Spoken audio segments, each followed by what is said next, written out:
자, 프린트백 12쪽입니다. 위에 연표에서 중세 유럽에서 근대로 넘어가는 과정을 가볍게 쓱 살펴봤습니다. 굳이 뭐 언급 안 했다면 이 시민혁명 우리가 다룰 주제인데 대표적으로 17세기에 먼저 나타난 영국혁명 그리고 미국의 독립혁명 프랑스 혁명 등이 있다. 이렇게까지 언급을 해주면 더 좋았겠다 라는 생각이 들었습니다. 자, 과학혁명부터 보도록 하죠. 어떻게 과학이 급속도로 발전했는가? 16에서 17세기 정도에 대략 발달해왔다라는 겁니다. 자, 중세에서 근대로 넘어가면서 우주와 자연에 대한 이해 방식이 다소 변화하게 됩니다. 그 변화, 그래서 과학이 발달하게 될 수 있었던 배경 이런 것들을 정리를 해보죠. 자, 중세에는 이 우주와 자연을 어떻게 바라봤느냐? 신께서 다 뜻하신 거야. 신의 섭리이고 신께서 만드신 다 이유가 있어. 그러니까 우린 따르면 돼. 그대로 받아들이면 돼. 라고 생각을 했던 겁니다. 어렵지 않죠? 자, 그런데 이런 중세의 자연에 대한 이해 방식이 변화하게 된다. 왜? 인간의 이성이 발달하게 되고요. 과학적, 합리적 사고가 더욱 증진됩니다. 자, 이성의 발달이라고 하는 것. 왜? 르네상스라고 하는 현상이 있었고요. 인간에 대한 관찰을 통해서 어떤 결론을 도출하는 이런 모습들이 나타난다라는 것이지. 과학적, 합리적 사고가 발생한다. 어떤 일이 일어났기 때문에 어떤 결과가 났어. 인과적인 이유 파악 이런 것들도 점점 더 확산된다라는 것이죠. 그래서 근대 사회의 이런 자연을 이해하는 방식의 특징은 뭐냐? 실험이라든지 증명을 통해서 특정한 법칙을 발견하는 것이다. A라면 B이다 라고 하는 이런 법칙들을 발견하는 것이고요. 이런 사고방식이 뒤에 이렇게 경험론과 합리론이라는 형태로 또 나올 겁니다. 근대에는 그대로 그냥 있는 그대로 받아들이는 것이 아니라 이것이 왜 그런지 의심하고 확인하는 이런 모습들이 계속 나타난다라는 거지.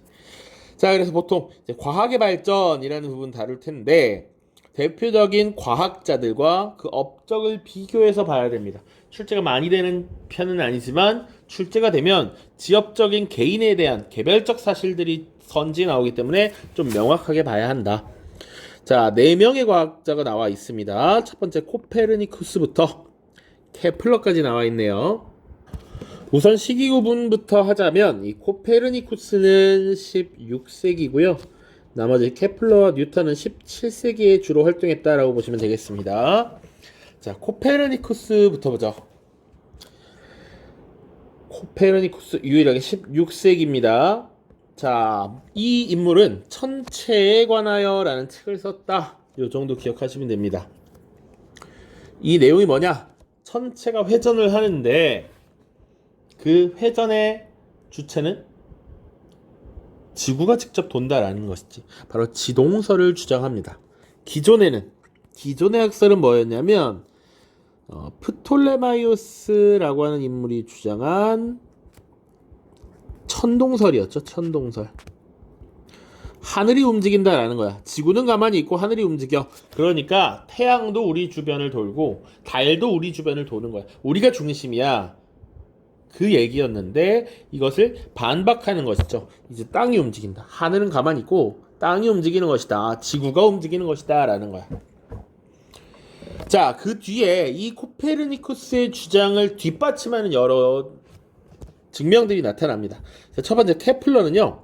일단 이 지구 우주의 태양을 중심으로 한 이 회전 운동이 타원형 궤도로 회전을 한다라는 것을 확인을 했습니다. 타원형 궤도 케플러이고요. 그다음 갈릴레오 갈릴레이는 요 키워드 잘 기억해야 됩니다. 망원경을 제작해서 천체를 관측하였다. 자, 그래서 이 지동설을 보완한다라고 보시면 돼요. 지동설을 입증하는데 보완하는, 빨간색은 좀 그렇고, 지동설 보완.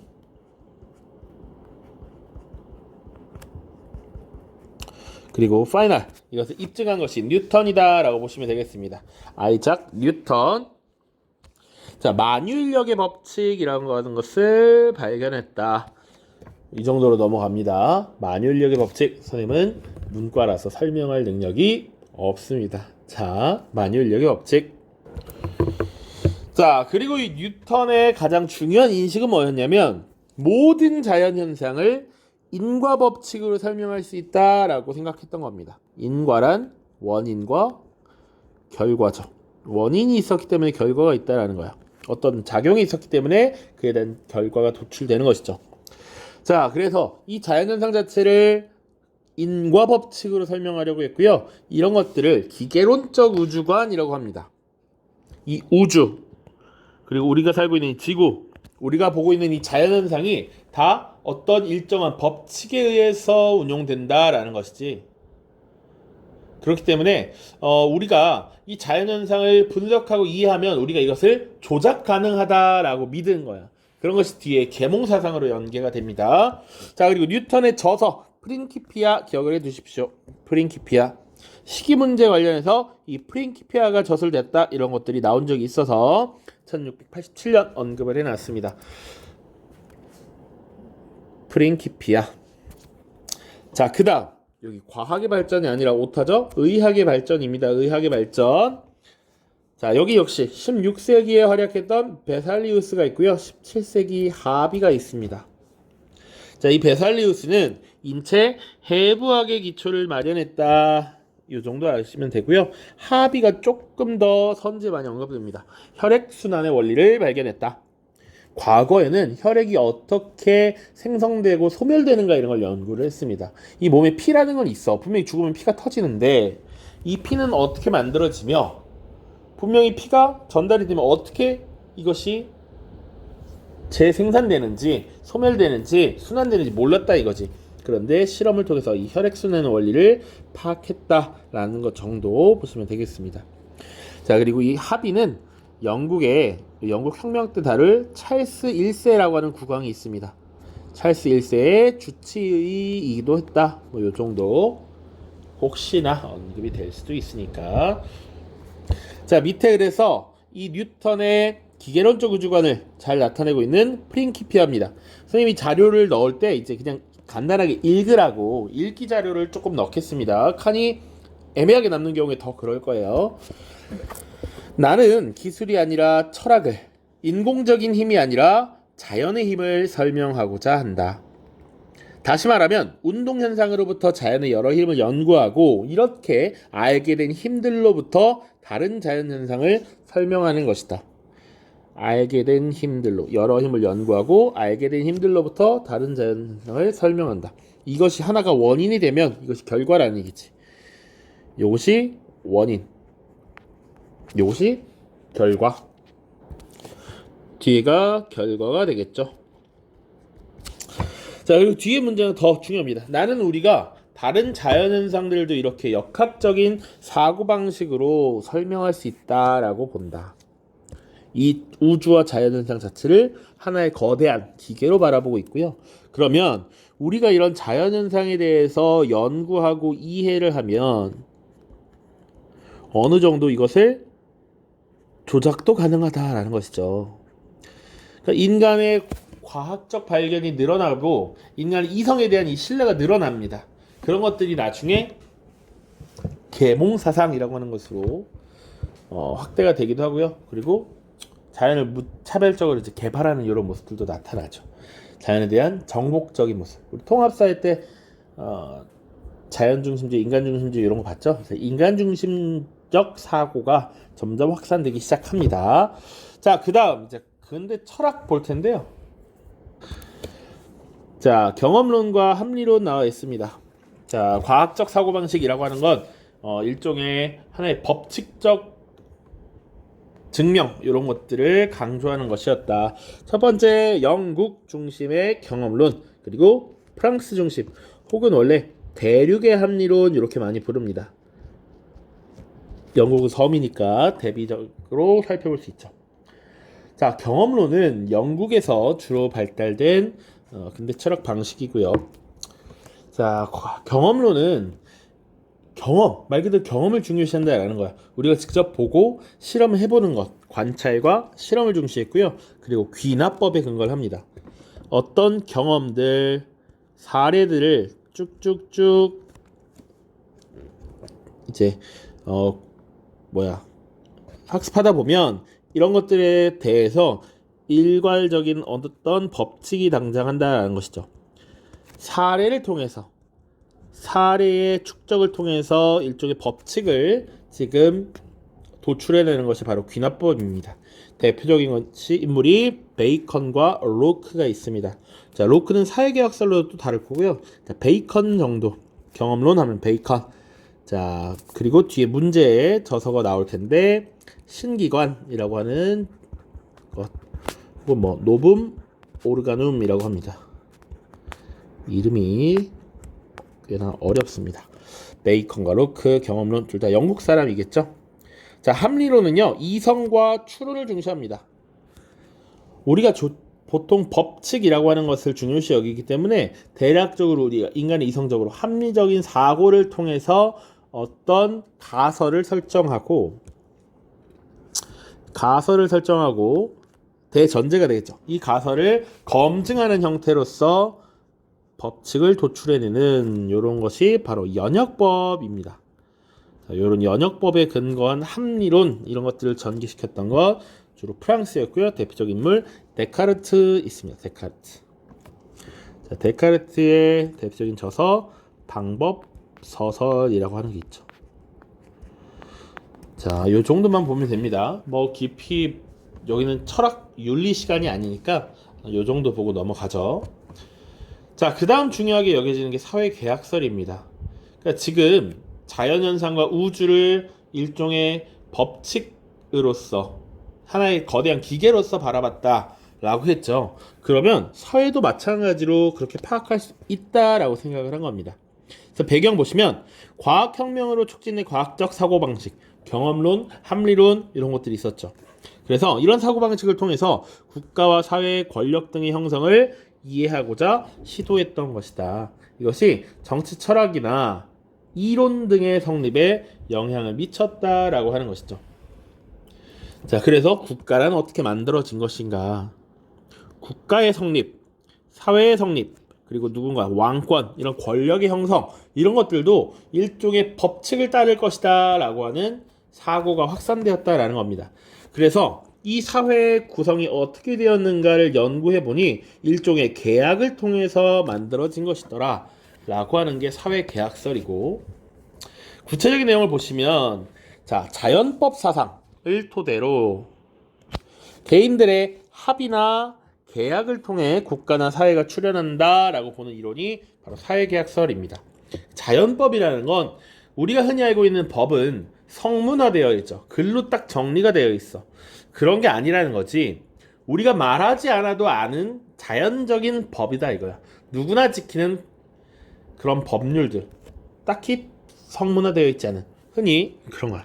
말하지 않아도 아는 이런 것. 우리 흔히 국룰 얘기하지. 그건 말 안 해도 국룰이지. 그게 자연법이라고 생각하면 돼. 자, 그래서 사회가 만들어진 것은 이런 자연법 사상에 기반해서 만들어진 것이다. 대표적인 사상가들이 홉스, 로크, 루소가 있는데요. 홉스부터 보도록 하죠. 자, 각각 대표적인 저서들도 좀 봐주시면 좋습니다. 그리고 저서가 만들어진 시기도 보세요. 시기. 홉스의 리바이어던입니다. 리바이어던의 그 그림은 다들 본 적이 있을 겁니다. 수많은 사람들로 자그마한 사람들 수백 수천 개로 구성된 하나의 거대한 괴물 같은 군주가 그려져 있는 그림인데, 홉스는 그래서 뭐라고 주장했냐면 인간을 그냥 그대로 두면 되게 혼란스럽다라는 거야. 이런 자연 상태를 만일이란 투쟁이라고 했습니다. 그러니까 자신들의 이익이나 이권을 위해서 사람들은 계속 투쟁할 거야. 이것을 벗어나고 자신의 이익을 지키기 위해서 상호 계약을 맺고 개인의 권리를 지배자에게 양도했다라고 하는 것을 주장합니다. 혼란을 벗어나기 위해서 일종의 계약을 맺고 나의 이 주권을 군주에게 위임한 것이다. 자, 그래서 홉스는 뭐라고 주장했느냐? 절대왕정, 이거 필요한 것이다 라고 옹호를 해요. 사회 유지를 위해서는 강력한 왕권이 필요하다 라고 봤어요. 홉스입니다. 홉스. 자, 그 다음 로크는 뭐라 했느냐. 로크는 일단 대표적인 저서로 시민정부론이라고 하는 것을 썼습니다. 1690년이고요.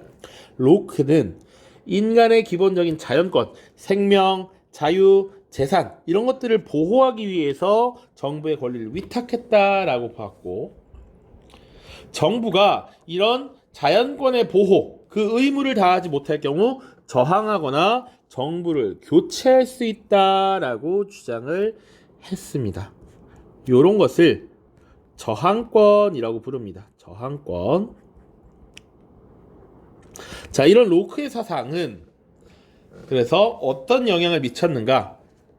자, 영국의 명예혁명, 우리가 바로 그 다음 시간에 볼 텐데, 이 명예혁명을 정당화했습니다.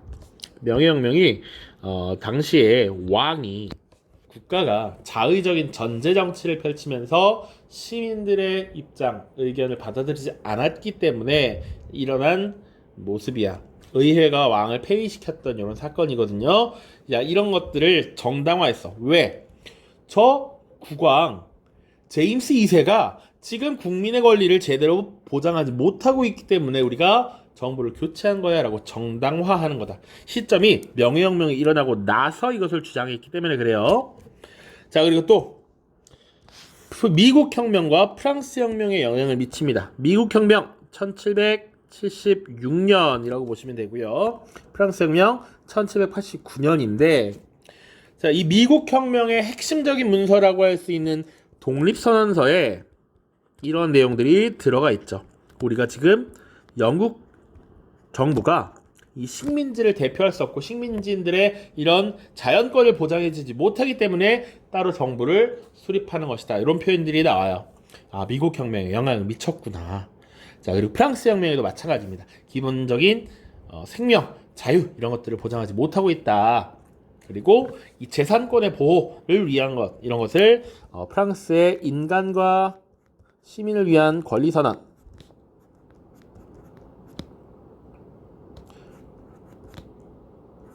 인간과 시민을 위한 권리선언.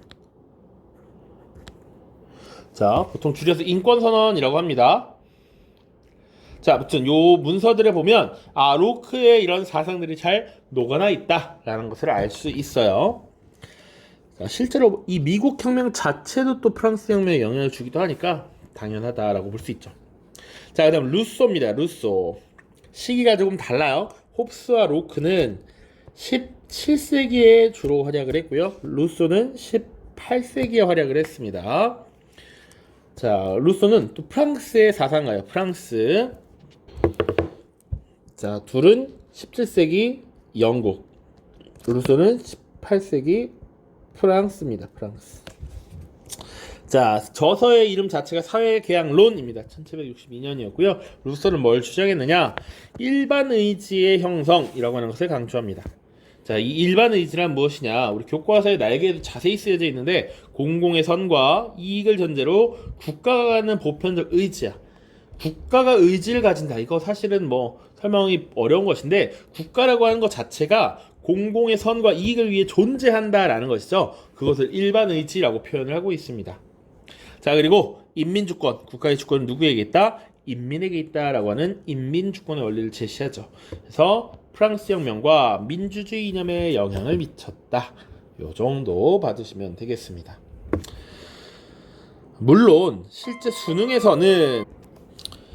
수능에서는 이 부분이 많이 출제가 되지는 않습니다. 사실 윤리와 사상 쪽에 더 많이 나올 수 있는 주제이고, 수능에서 많이 출제되지는 않으나 이 내용 자체는 굉장히 중요하죠. 특히나 로크의 저항권 같은 경우는 시민혁명의 기반 정당화가 되었기 때문에 중요합니다. 루소도 마찬가지고요. 그리고 좀 더 특이한 것은, 그래서 로크와 루소는 기본적으로 국가의 주권이 인민에게 있다.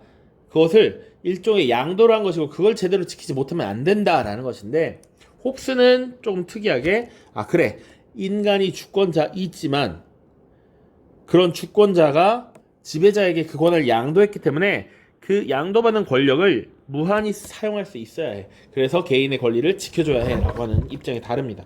로쿠와 루소는 조금 더 혁명을 긍정하고 지지하는 그런 모습인데 홉스는 좀 그렇지 않았죠. 절대왕정을 옹호하는 모습이었다.